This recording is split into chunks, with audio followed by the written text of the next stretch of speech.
মুখে মাস্ক পরে ধরা পড়েছিলেন শুক্রবার। আর শনিবার আদালত জামালকে 10 দিনের পুলিশ হেফাজতে পাঠালো। জামালের বিরুদ্ধে জোর করে আটকে মারধর করা, খুনের চেষ্টা, তোলাবাজি সহ একাধিক ধারায় মামলা করে পুলিশ।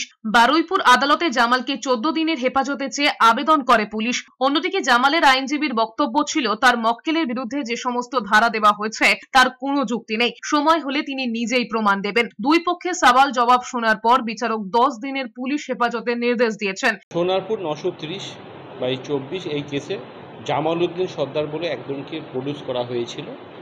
মেন সেকশনস ছিল 109 এবং 70 বিএনএস, এবং আমরা প্রসিকিউশনের তরফ থেকে 14 দিনের পুলিশ কাস্টাডি চেয়েছিলাম।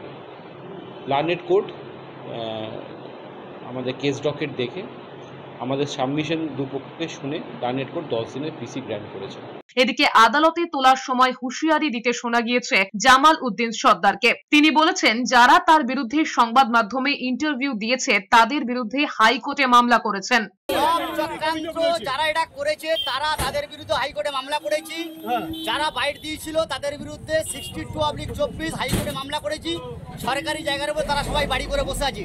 তার প্রতিশোধ নেওয়ার জন্য আমাকে ফাঁসানো হয়েছে। যাদের জন্য দল কলুষিত হয়, যদি কোনো বেআইনি কোনো কর্মকাণ্ড করে থাকে, সে এখানে বেশ কিছু অভিযোগ তার বিরুদ্ধে এসছে। সে জমির জোর করে জমি কেড়ে নেওয়া থেকে শুরু করে বেশ কিছু, যদি সত্যি এগুলো ঘটনা ঘটে, আমি বারুইপুর জেলা পুলিশকে অনুরোধ করবো এই দৃষ্টান্তমূলক শাস্তির ব্যবস্থা করা।